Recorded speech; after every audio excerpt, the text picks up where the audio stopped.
Ahora mismo tengo un filete en el fondo de la nevera que cuesta $6 la libra. Está en un plato de cristal bajo un líquido negro que me costó unos 40 centavos de dólar preparar y lo puse ahí anoche a las 9:00. En aproximadamente una hora lo sacaré, lo secaré con palmaditas y lo pondré al fuego. Y cuando lo ponga sobre la mesa, el hombre sentado frente a mí me va a preguntar dónde encontré un chuletón de $100 un martes. Lo pregunta cada vez que viene. Lleva pidiéndolo 6 años. Nunca le he dicho qué es. Te lo voy a decir. No tendrá el sabor de aquello en lo que se está remojando. No se pondrá calcáreo ni grisáceo por los bordes como ocurre con el zumo de limón y el vinagre.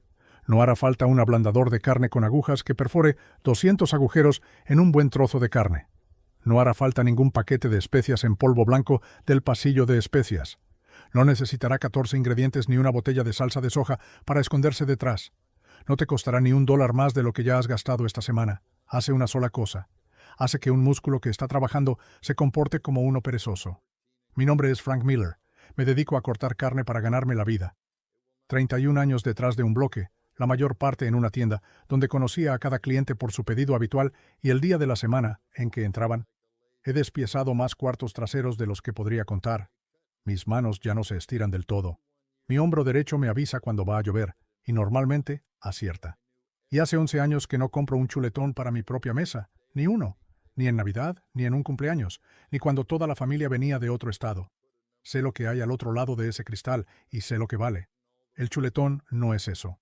Ahora, quédense conmigo, porque antes de mostrarles el método, tengo que contarles la parte que les va a molestar un poco. El restaurante especializado en carnes que te cobra $68 por un solomillo está haciendo algo parecido a lo que estoy a punto de mostrarte en la trastienda, antes incluso de que ese plato salga por la puerta de la cocina. Y la vitrina de carnes de tu supermercado está dispuesta así a propósito. Nada de lo que hay ahí está donde está por casualidad. La altura del estante, el color de la luz que lo ilumina, qué cortes están frente a ti cuando doblas la esquina de la sección de frutas y verduras. Yo ayudé a elaborar esos casos. Sé dónde ponen el tercio más caro del animal y sé exactamente por qué lo ponen ahí. Al final de esto, pasarás por alto carne de res por valor de $120. Volverás a casa con carne por valor de $22 y comerás mejor que el hombre que compró la de 120. Y lo harás con algo que ya tienes en la despensa de tu cocina. Permítanme comenzar con algo que casi nadie entiende, porque si no se comprende esta parte, nada de lo demás tendrá sentido. La ternura no es sinónimo de calidad, la ternura es la ubicación. En ese caso, todos los cortes provenían del mismo animal. El chuletón y el solomillo procedían del mismo novillo, con la misma alimentación, la misma agua y el mismo número de días en el mismo corral. Estuvieron colgados en la misma cámara frigorífica durante el mismo número de horas. No existe ninguna vaca con chuletón secreto. Nadie cría una raza especial para obtener un animal tan caro.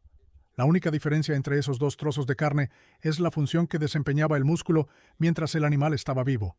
El chuletón se sitúa en la parte superior de la espalda, en el centro. Ese músculo prácticamente no hace nada durante toda la vida del animal. Sigue adelante. Sostiene la columna vertebral y esa es la extensión de su ambición. Así, las fibras permanecen finas y sueltas, y la grasa se asienta en ellas en pequeños hilos. Y eso es, en realidad, todo lo que es el marmoleado, grasa que no tenía otro lugar donde estar. El solomillo se obtiene del cuarto trasero. Ese músculo empujaba a un animal de 272 kilos cuesta arriba todos los días de su vida. Funcionó. Por lo tanto, las fibras son más gruesas, están agrupadas más estrechamente y el tejido conectivo que las mantiene unidas es más fuerte. Eso es todo por medios duros. No significa que sea malo, no significa que sea menor, significa que cumplió su función. Así que cuando pagues 4 veces más por un chuletón, entiende lo que estás pagando. Estás pagando por la pereza. Estás pagando un precio elevado por la única parte de ese animal que nunca hizo nada, y aquí está el número que debería preocuparte. En una canal de vacuno, el chuletón y el lomo juntos representan aproximadamente el 8% de la carne total. 8. Todo el país se disputa el 8% del animal, lo que dispara su precio, y el otro 92% se vende barato o se tritura para hacer hamburguesas. Eso no es un problema de calidad, ese es un problema de demanda. Y un problema de demanda es algo que se puede sortear fácilmente si alguien te dice cómo. Nadie en ese mostrador te va a decir cómo. No porque sean deshonestos, porque no es su trabajo y porque el dueño de la tienda obtiene su margen de ganancia con los productos en el estante a la altura de los ojos. Esto es lo que compro. Filete de aguja. Si te quedas con una sola cosa de este vídeo, quédate con este fragmento. El ojo de bife se extiende a lo largo de la espalda desde la sexta costilla hasta la duodécima aproximadamente. El músculo ojo de la paleta es ese mismo músculo que se extiende hacia adelante, más allá de la sexta costilla, hasta el hombro. El mismo músculo. No sabe que ha cruzado la línea. Hay un punto en ese animal donde puedes dejar el cuchillo y la carne a la izquierda de tu corte vale $24 la libra y la carne a la derecha de tu corte vale 8. La gente lo llama el chuletón del pobre. Yo lo llamo el chuletón que acabó en el contenedor equivocado. La plancha sale del hombro de la hoja superior.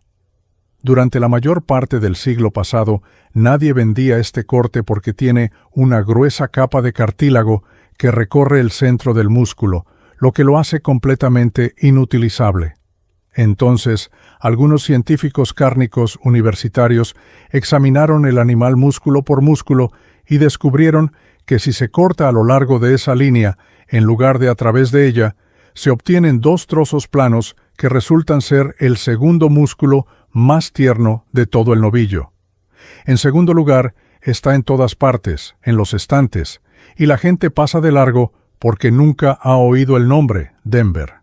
También se obtiene del mandril debajo de la cuchilla, con un mejor marmoleado que una tira la mayoría de los días y cuesta aproximadamente la mitad. Falda y flanco, todo sabor, sin perdón.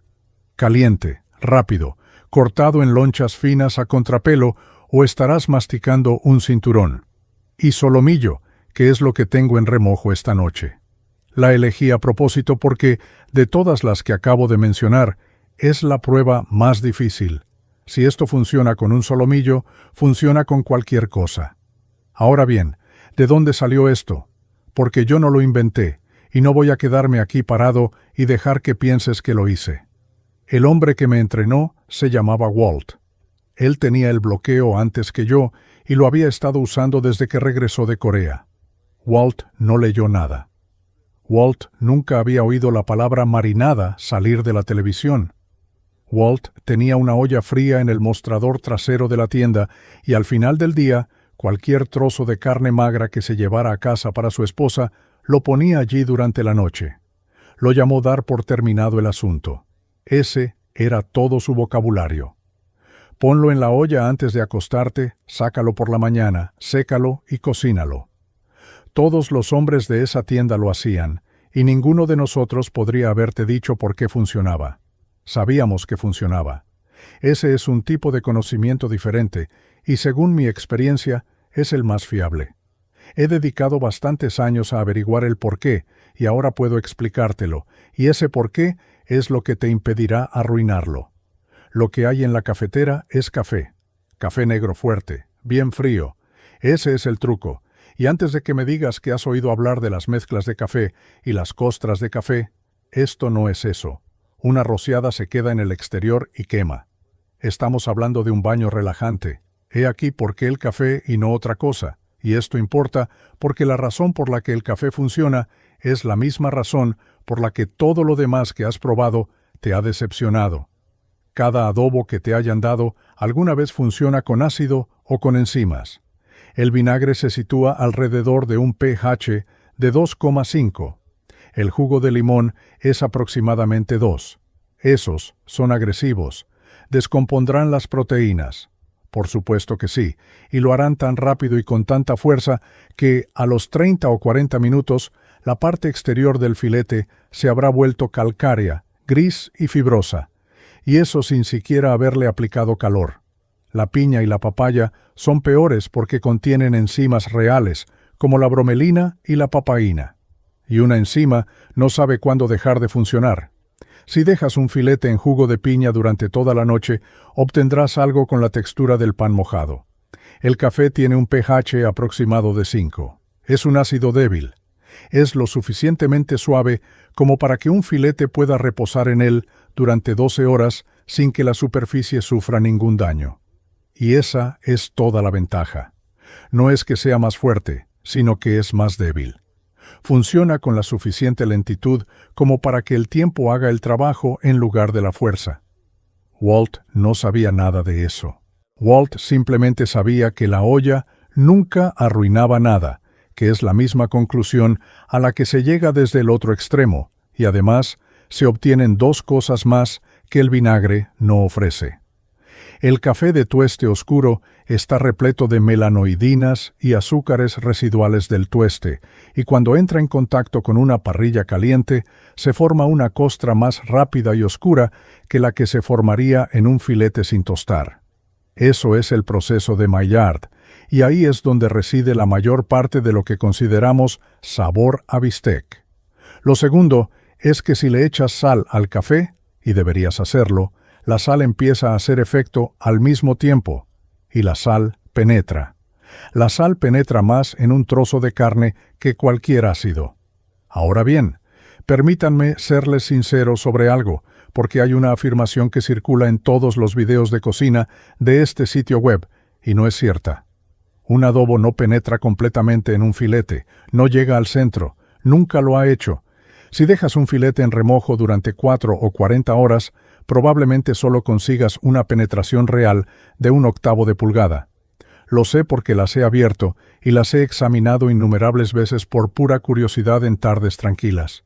Si un hombre te dice que ha marinado un filete hasta el centro, es que nunca lo ha abierto con un cuchillo para comprobarlo. Entonces, ¿para qué molestarse si solo alcanza 1/8 de pulgada? Porque 1/8 de pulgada es exactamente donde tus dientes tocan primero. El primer bocado de un filete determina lo que piensas del filete entero. Si la capa exterior es suave, está bien sazonada y dorada correctamente, tu cerebro cataloga toda la pieza como tierna antes incluso de llegar al centro. Mientras tanto, la sal, que sí se desplaza, realiza la labor más profunda de retener la humedad durante la cocción. Prefiero contarte la versión honesta y explicarte por qué funciona en lugar de venderte un truco de magia. Aquí está la receta y es corta. Prepara tu café con el doble de concentración de la que lo tomarías. Tostado oscuro, molido grueso, sin ningún saborizante, sin vainilla, sin avellana, sin caramelo por ningún lado. Y no es el café de ayer que estuvo en el fuego amargo, fresco, fuerte, oscuro, y luego enfriarlo bien frío. Esto no tiene que ver con el sabor, sino con la seguridad. El líquido caliente sobre carne cruda que reposa en la encimera es la forma de pasar un martes que no habías planeado.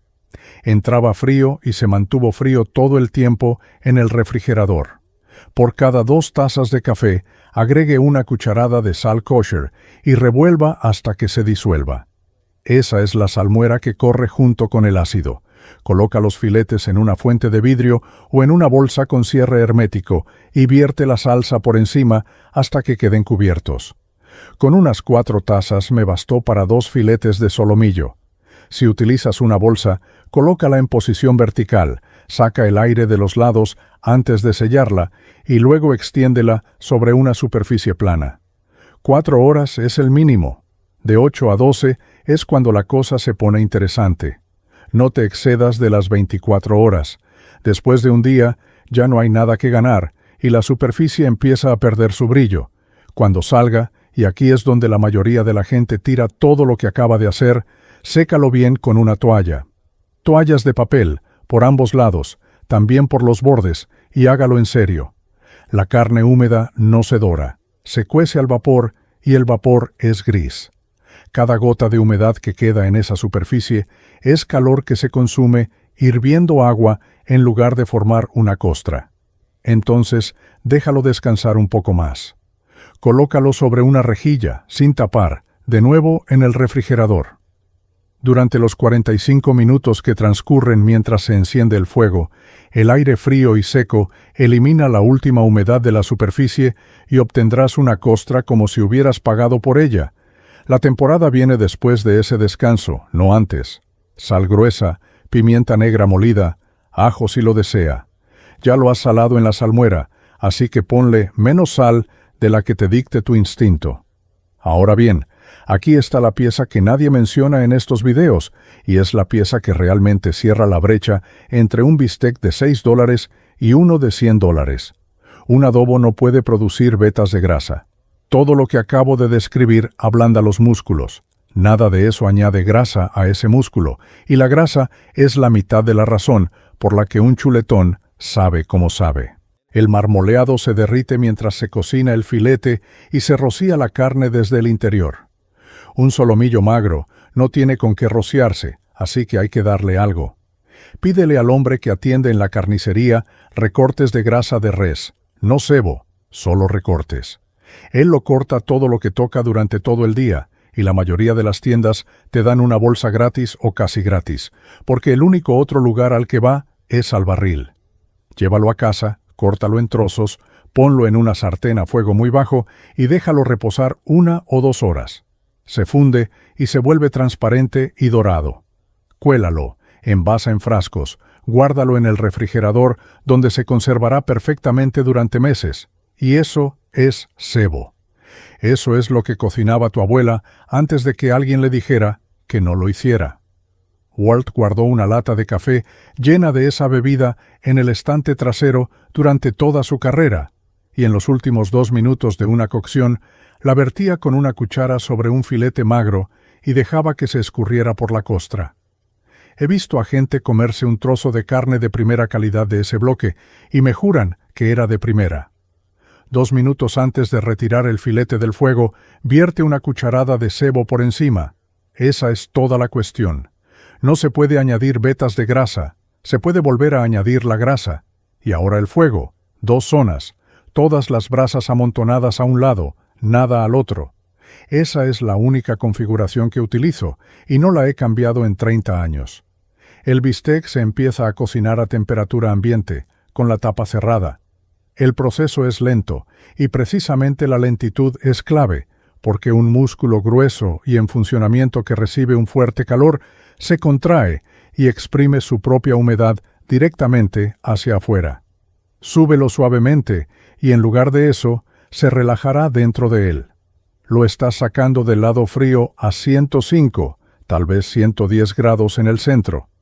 Luego se coloca sobre las brasas, se sella bien por ambos lados y sube los últimos 20 grados en unos 4 minutos mientras se forma la costra.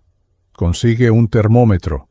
Me da igual cuál sea y nadie me ha pagado para que te diga una marca, 10 o 12 dólares, lectura instantánea. Adivinar el punto de cocción es la forma en que se arruina un buen bistec. Y si no tienes una esta noche, usa tu mano. Extiende la palma de la mano y presiona la almohadilla suave que se encuentra debajo del pulgar. Eso es raro. Con el pulgar y el dedo medio, presiona esa misma yema y se endurece. Medio poco hecho, dedo anular, medio, dedo meñique, y ahora lo has cocinado demasiado y no vamos a hablar más de ello.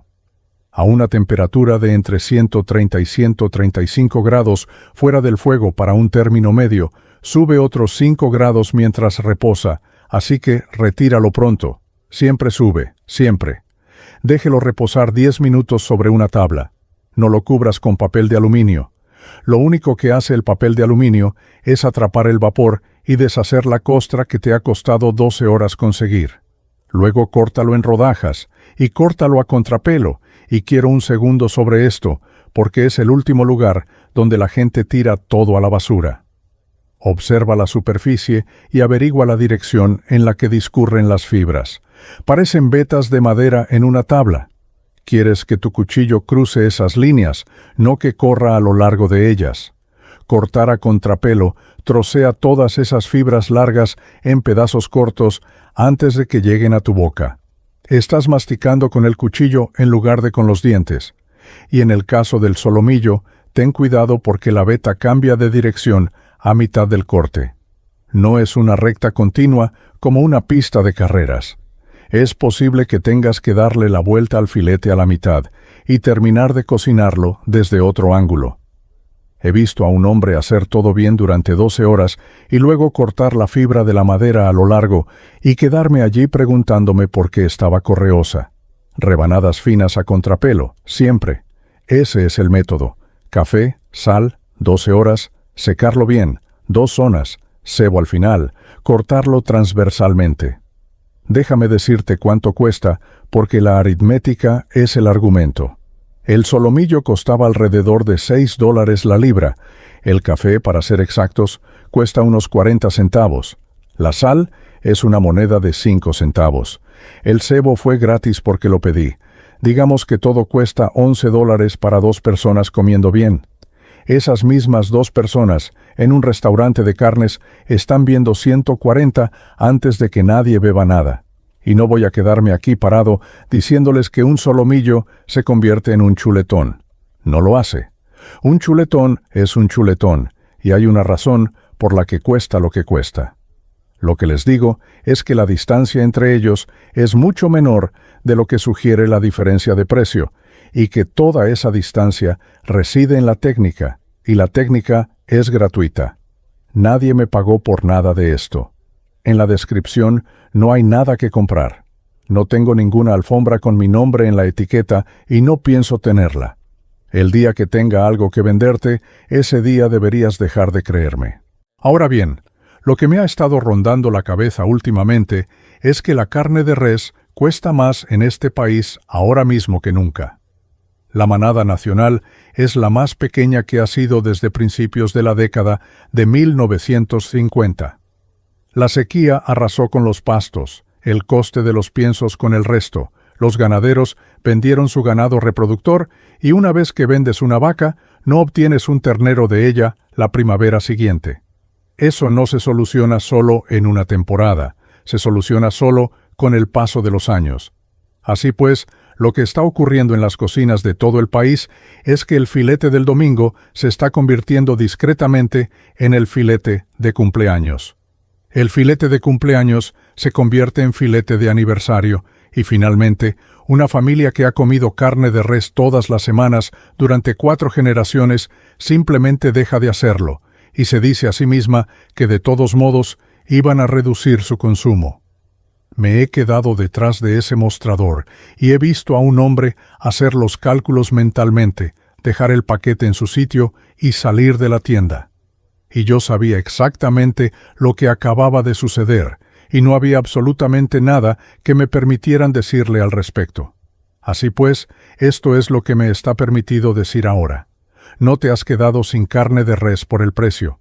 Te han excluido del 8% del animal por el precio. El resto de ese novillo está ahí mismo en la vitrina, a 1/3 del precio, y la carne no es de peor calidad.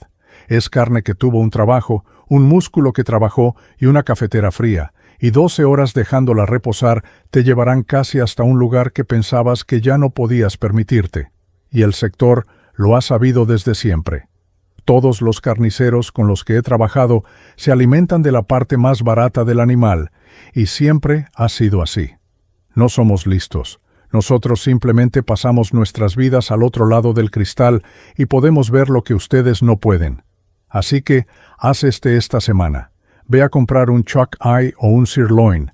Prepara una tetera con el doble de concentración de la que la bebes y enfríala bien fría. Una cucharada de sal kosher por cada 2 tazas. Deja el filete en remojo toda la noche, luego sécalo bien con papel de cocina y déjalo destapado sobre una rejilla durante 45 minutos. Fuego en 2 zonas, primero el lado lento, sellarlo al final, añadir cebo por encima en los últimos 2 minutos, dejarlo reposar 10 minutos, cortarlo en lonchas finas a contrapelo y luego volver a los comentarios y decirme qué corte usaste y en qué parte del país estás comprando, porque los precios no son los mismos en Ohio que en Texas, y leo cada uno de ellos. La próxima vez les mostraré cómo madurar carne de res en seco en su propio refrigerador. No necesitas pedir ninguna caja, ningún equipo, ni ninguna bolsa. Una rejilla de alambre, un estante y 21 días dejándolo tranquilo. Es el mayor salto de sabor que puedes darle a un trozo de carne y no cuesta nada más que paciencia. Hay un único error que lo arruinará todo y te voy a mostrar cuál es antes de que lo cometas. Hasta entonces, por el músculo en funcionamiento. Cocínalo a fuego lento, córtalo en rodajas finas,